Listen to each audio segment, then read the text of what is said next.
Tonight on Beach TV News, the latest Trump scandal, how newly released documents reveal foreign officials spent lavish amounts at the Trump DC hotel during his presidency. Who is to blame for the conflict of interest? Plus, we take on board a nightmare vacation. A lockdown at sea after a COVID outbreak on a popular cruise line leaves hundreds confined to their staterooms. And your Thanksgiving dinner might look a bit different this year if you don't act fast. Find out which dinner item is in very short supply. All that and more next. Beach TV News starts now.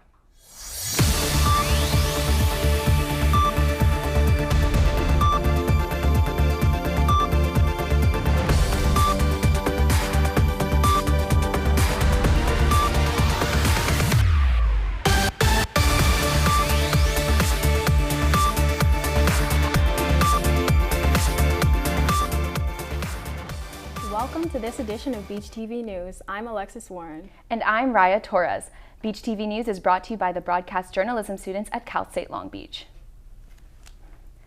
As we come on the air, we are learning that several governments spent a total of $700,000 at one of Donald Trump's hotels while he was president.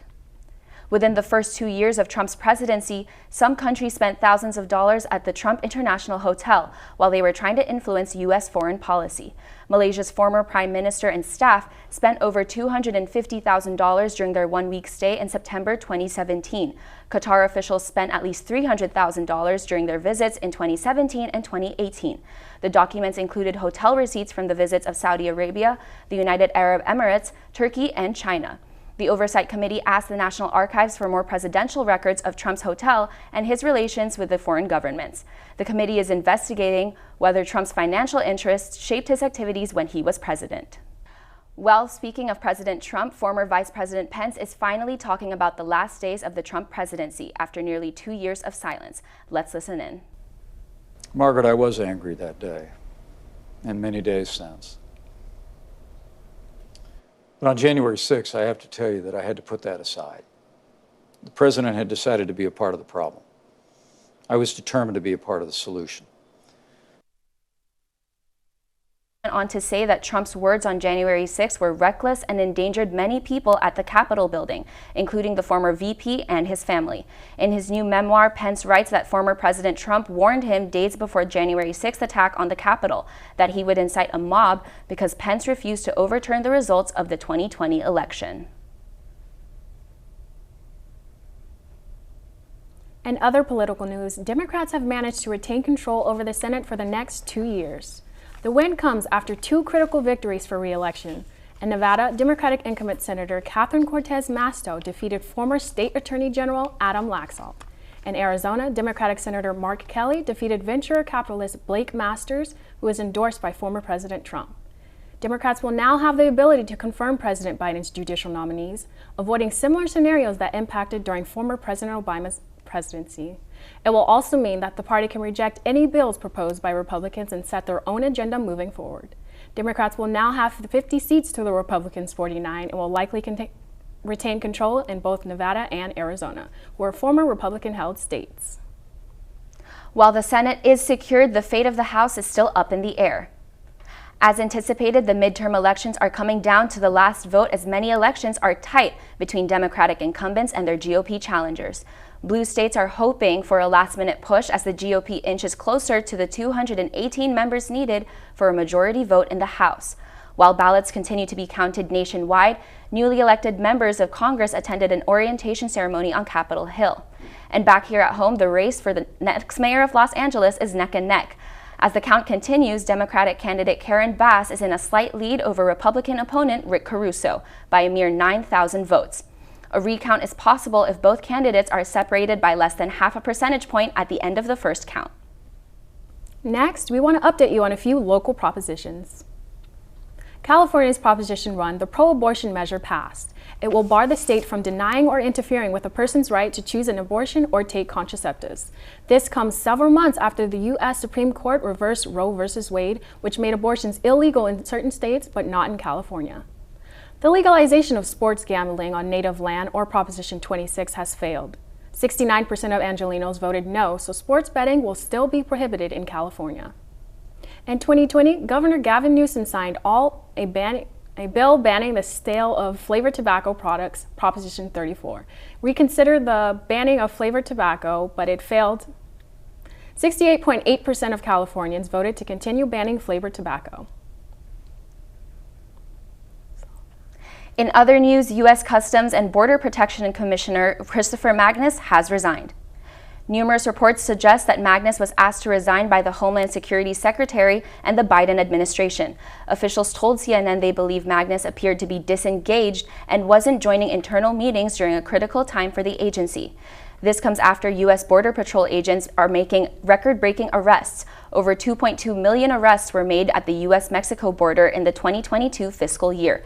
This breaks the last year's record by more than 1 million. And next, we take you to a cruise ship that looked more like a hospital. A COVID outbreak spread on the deck of the Majestic Princess cruise. Out of over 3,000 guests tested, 800 people contracted the COVID-19 virus aboard. The ship was forced to dock early in Sydney, Australia. Both passengers and crew members were infected with mild symptomatic or asymptomatic cases. All persons affected are advised to isolate in their staterooms for 5 days and have since been separated for non-infected guests. Carnival Australia says they saw a spike in COVID cases around day 6 of the 12-day trip. It's not just COVID that is spreading. Reporter William Liang has the details. The Biden administration has ramped up their efforts to push people towards getting an updated COVID vaccine. This comes a week before Thanksgiving, where health officials are concerned about a possible surge during the end of the year holiday festivities. This follows a recent announcement by Moderna that their new COVID booster is significantly higher protection than its earlier boosters. During the same week, a record number of people got vaccinated with over 5 million doses, resulting in the most vaccinations this year. Despite this, less than 10% of the country has gotten a booster, and 20% have never been vaccinated. COVID isn't the only respiratory virus going through the country at the moment. RSV and the flu are also surging as children's hospitals are getting overwhelmed. RSV is a virus known to be dangerous towards infants. It is the second leading cause of death to children in the world. The virus is becoming increasingly common as cases of it surge. Although the virus is less lethal in developed countries like the US, just contracting the virus can have lifelong effects like asthma. There is currently no vaccine for RSV. However, there are 4 being tested by the Food and Drug Administration. There's a new trend in middle and high schoolers that isn't as cool. A new study by the FDA has found that over 3 million students between the grades 6 to 12 report having used a tobacco product before. 11% of them still currently use them. For the 9th year in a row, the most commonly used tobacco product among youth are e-cigarettes. The FDA deems any tobacco product as unsafe for not just youth, but anyone. This is due to the nicotine in the products, which is known to be addictive and can cause lifelong problems. The study notes that there may be an increase in youth-targeted marketing and promotion. Coming up, Italy makes a discovery that may rewrite history. Plus, Meta lays off staff. What could this mean for Facebook and Instagram? We got those details and more news after the break. Touchdown! Oh, did you see that? Whoa, we scored? Yeah, we scored going to the playoffs. I can't believe I missed that.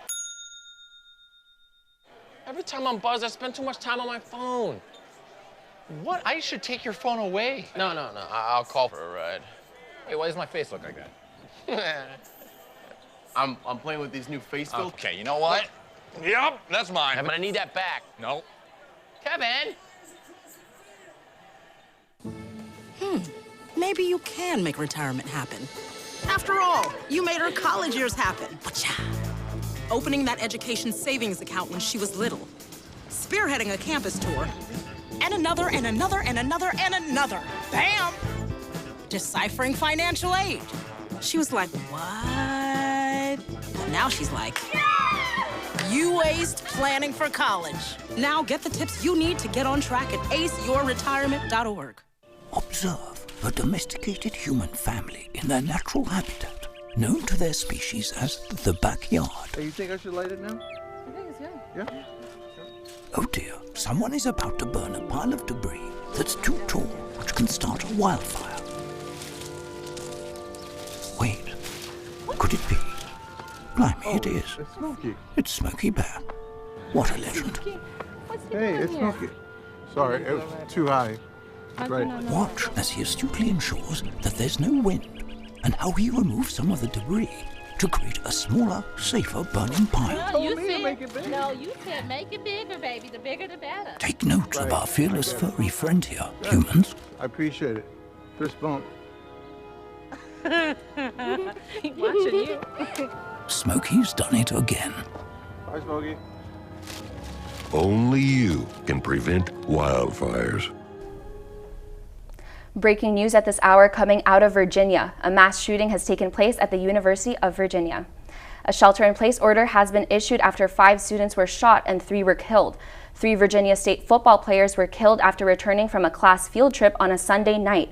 2 other students were also hurt in the incident, and both will recover from their injuries.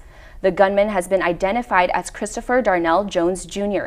He is a former member of the school's football team. The president of UVA found that Jones made comments in September about possessing a gun on campus. Jones also had concealed weapon charges in 2021 and failed to report this to the university. Authorities are still investigating for possible motives, and memorials are held across the UVA campus. After 2 months of protests, a human rights group says at least 326 people have been killed in Iran. The protests began after the death of a 22-year-old Iranian woman who was detained for not wearing her hijab correctly. In addition to her death, the protests also call out the Islamic Republic's oppression. The government's response has not been peaceful, as arrests and threats have been launched against the protesters. This follows after the first death sentence to an arrested protester. The Islamic government claims the protester attempted to set fire to a building.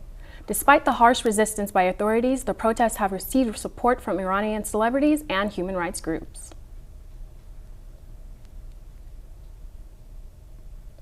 Six people died and 81 are injured following a deadly explosion in Istanbul. The blast happened on a Sunday afternoon in the shopping area of Turkey's largest city.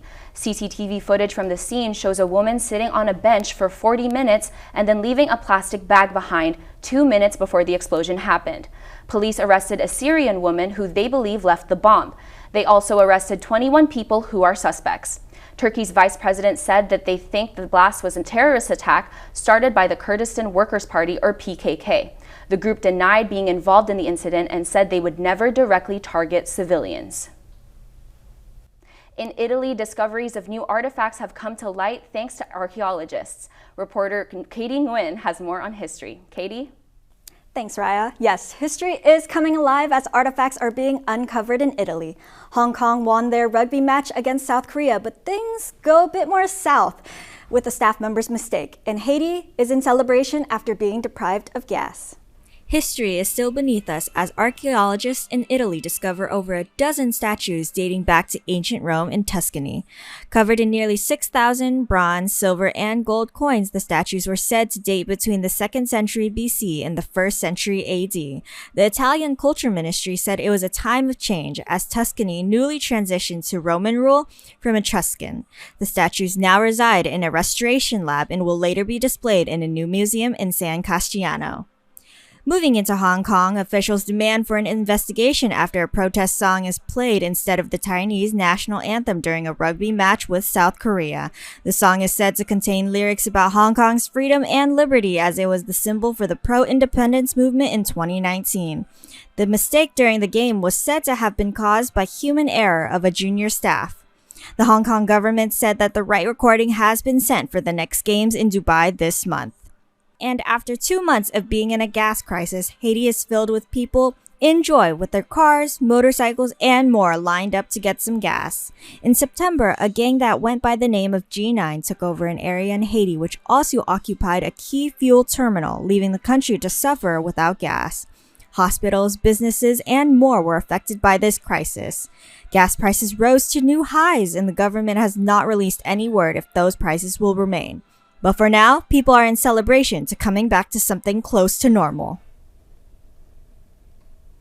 I would not be able to survive without driving my car around to places such as work and school, so it's nice to see the people of Haiti getting gas again. Back to you at the news desk. This week in sports, a milestone of the new NBA season, a college football surprise, and the NFL highlight of the season so far. Will Wyman has it all for us. The Minnesota Timberwolves defeated the Cleveland Cavaliers 129-125 on Sunday off of a dominant performance from big man Karl Anthony Towns. But it was Cleveland's point guard Darius Garland who stole the show, becoming the first player in the young NBA season to surpass 50 points. Garland's 51-point outburst wasn't enough to propel the Cavs to the win, but it reinforces the young playmaker's claim as one of the best backcourt players in the league. The loss brings Cleveland's record to 8-5, good for 4th place in the East. Cat's 29-point, 13-rebound double-double lifted the Wolves up to 6-8 and the 12th spot out west.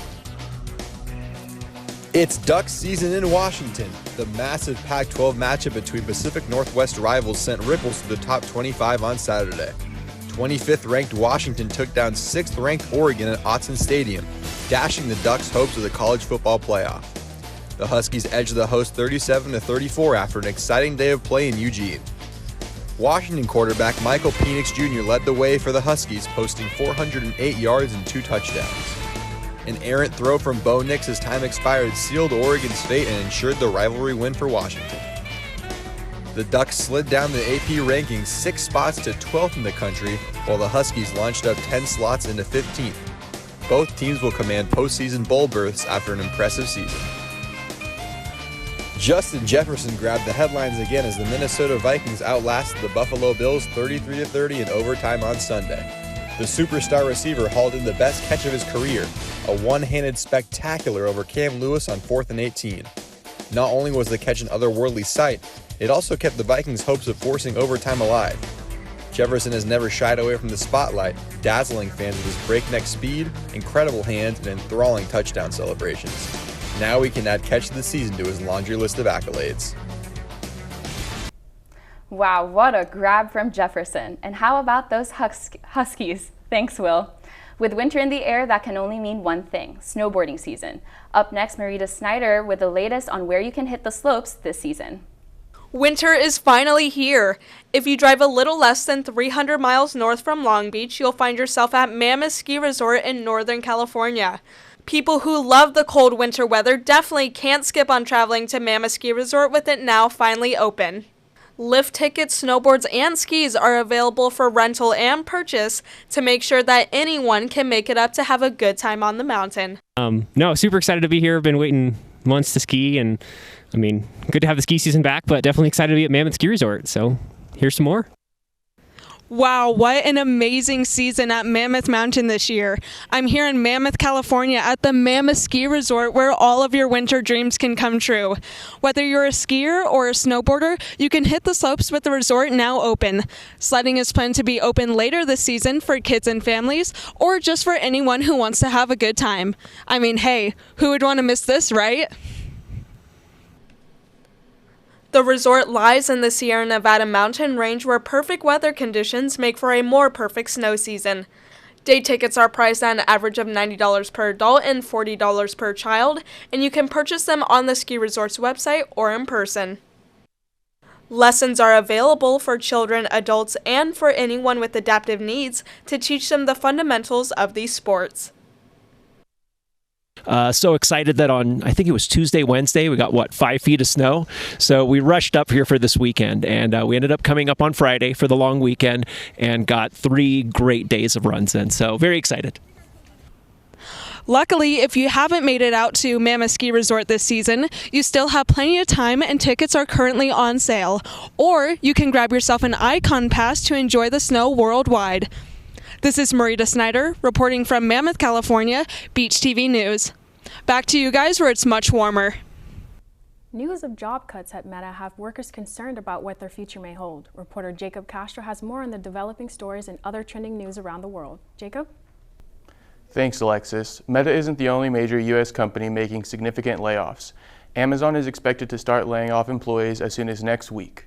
In other trending news, Taylor Swift cleans out at the MTV EMAs, and the mascots for the 2024 Paris Olympics and Paralympics have been revealed. Meta has laid off more than 11,000 employees, making up about 13% of its workforce. The cuts come primarily in the business and recruiting sectors, while engineers were cut on a much smaller scale. The massive layoff comes on the heels of the company reporting a 50% decrease in profits last quarter and a 70% drop in stock price this year. Meta says they will pay U.S. workers a severance of 16 weeks of their base pay, as well as 2 additional weeks for every year they worked for the company. Meta will continue to provide health care for the laid-off workers and their families for the next 6 months. Following job cuts at Meta, Amazon is set to lay off approximately 10,000 employees as soon as this week, which would be the largest job cut in company history. Taylor Swift made a surprise appearance at the MTV European Music Awards in Germany on Sunday, where she was nominated for 7 awards for her new record-breaking album, Midnights. The singer-songwriter ended up winning 4 of the nominations, including Best Artist, Best Video, and Best Long-Form Video. After accepting her first award of the night, Swift took a moment to thank her fans. "The fans are the only reason any of this happens for me," she said. The mascots for the 2024 Paris Olympics and Paralympics have been revealed as a Frisian cap. The hat is a symbol of the pursuit of liberty in the French Revolution, and its name originated in Turkey. The mascot will be a triangular shape with a smile, blue eyes, a tricolor ribbon, and oversized sneakers. The Paralympics version will feature the same design, however, it will have a prosthetic leg. According to event organizers, this is the first time a mascot will have a visible disability. The 2 mascots will be referred to as Le Frise. The Paris Olympics will be held from July 26th to August 11th, 2024, and the Paralympics will be held from August 28th to September 8th. That sure is great to hear. The Paralympic athletes will be honored with their very own mascot at the 2024 Olympics. Back to you guys. Up next, one of the most essential items on your Thanksgiving shopping list is in low supply this year. Will your Thanksgiving dinner be ruined? Plus, changes are coming to Disneyland, but don't worry, it's not another price increase. This change is actually good. We'll explain after the break. There was a time in my life where I was extremely homesick. I decided that I needed a pet. When I first saw a turtle, my heart was full. He jumped up and kissed me and jumped right into my arms. I immediately went up to the volunteers at the shelter and said, I want him. He's gotta come home with me. Now I'm anything but lonely. Every day with Turtle is a perfect day and keeps me company when I'm doing schoolwork. I like it when he jumps up on the table too. He is a veggie thief. He's an incredible companion and my best friend. Can't say that I've met anybody that doesn't love him too. When I adopted Turtle, I discovered all the things that make him unique. He's a little bit of a lot of things, but mostly he's all pure love.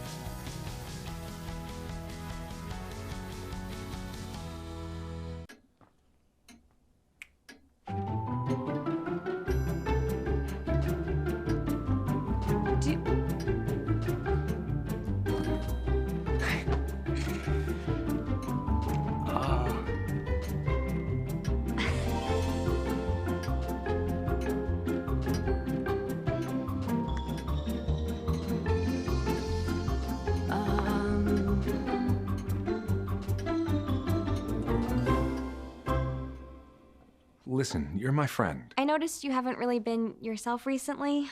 Yeah, I feel like something's up. How are you? Are you okay?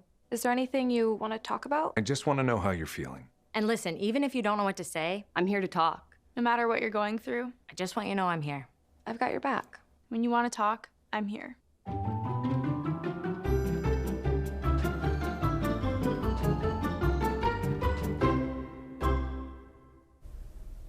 Welcome back. Well, the spirits have risen, but not for Halloween. Beach TV News reporter Carter Williams reports now on a Mexican holiday that has gone mainstream in the U.S.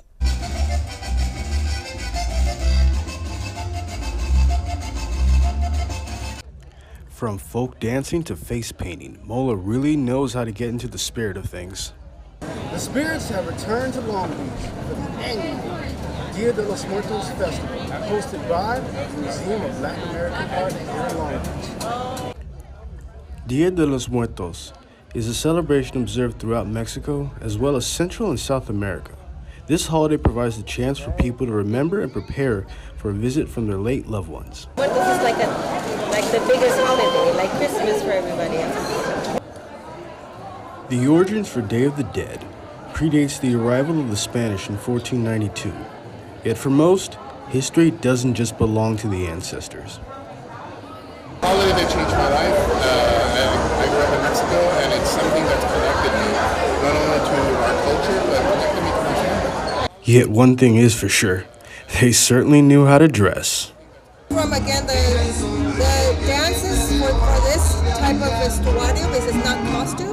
Costume is like a Halloween thing, right? True. This is not a costume, this is a traditional vestuario from Veracruz, Huasteca.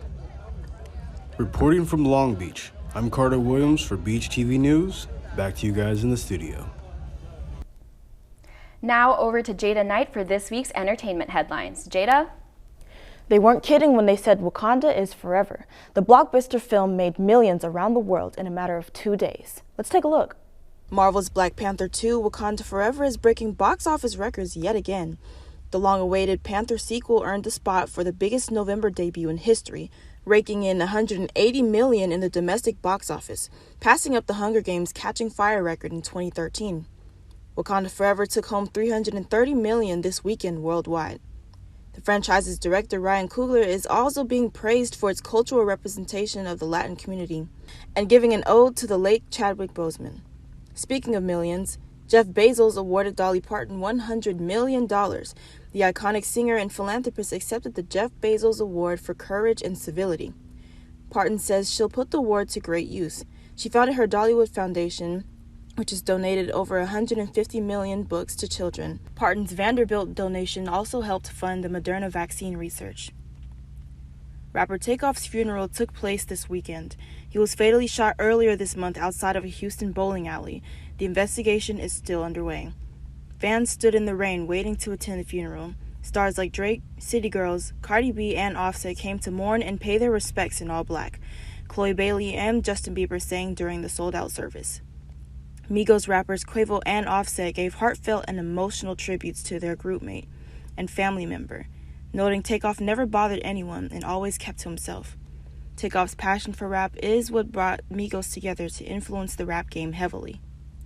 Cardi B says she's heartbroken, adding Takeoff's passing has been a nightmare. The service took place at State Farm Stadium in Atlanta, Georgia, the rap group's hometown. That's it for entertainment. I'll send it back to you two. Thanks, Jada. What is Thanksgiving without turkey? This year, some families could experience a turkeyless Thanksgiving dinner following a turkey shortage. According to the CDC, a bird flu killed more than 8 million turkeys, so farmers across many states were affected by this avian flu, wiping out their turkeys. The U.S. Agriculture Department reported this bird flu has killed about 3% of the nation's total turkey production.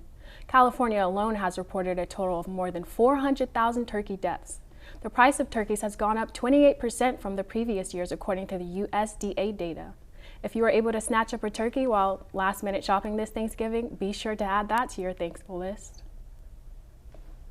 A traditional, non-traditional holiday known as Friendsgiving has grown into a celebration across the United States. It is celebrated by millennial and Gen Z young adults. BTVN's Thomas Murray has more on how people plan to spend the popular holiday. From potluck-style food to board game activities and gatherings of the closest friends, Friendsgiving is the ultimate potluck experience to show thanks during the month of November. The holiday brings people together, allows them to celebrate one another's different cultures, and most importantly, is a time to show love for one another. According to Merriam-Webster, the term Friendsgiving originated in the year 2007 when people were starting to use the phrase in Twitter posts. Since then, the yearly celebrations for many has started to grow into a phenomenon across the United States. Another group of friends do it on Instagram. We're like, maybe we should do Friendsgiving too. So we kind of did it in our group of friends. The food for Friendsgiving can be very diverse and might not include traditional Thanksgiving foods like ham and turkey, but may feature foods such as fried chicken, curry, or even Chinese noodles. Is that a lot of people bring their own stuff. Maybe they have their own traditions for Thanksgiving or their own type of food, and they'll bring it and share with everyone else. We're leaning towards more culturally different foods, not like the same old turkey and mashed potatoes and stuff that you already have on Thanksgiving. Now, another unique thing about Friendsgiving when compared to Thanksgiving is the flexibility of the event. It can be celebrated at any time of the month, whereas Thanksgiving is celebrated on the last Thursday of November. This flexibility is great for younger adults because they might work weekends and attend school during the day on weekdays. While Friendsgiving is not listed as an official holiday on the calendar, it is an opportunity for friends to give thanks to one another. Reporting live from Long Beach, Beach TV, I'm Thomas Murray. Disneyland has now included wheelchairs in a popular ride, but not in the way that you may think. Wheelchairs are now included for 2 of the miniature doll characters in It's a Small World attraction. The dolls were revealed to the public on November 11. It took over 6 months to design the dolls. In Disneyland's 67-year history, this is the first time they have represented characters in wheelchairs in the ride itself. This is recognized as a breakthrough by many in the disabled community. The 2 dolls are featured in the Latin American section and the other in the finale. More dolls in wheelchairs are expected to be added to Walt Disney World in Florida and Disneyland Paris in the next year. I don't know about you, Alexis, but I've just got another reason to go to Disneyland. You know, I've never been. So we should go. Well, that's all for today's news. I'm Alexis Warren. And I'm Raya Torres. Thanks for watching this edition of BTVN. Remember, you can be a part of the conversation. Check us out on Twitter and Instagram at Beach TV News. Good night, Long Beach.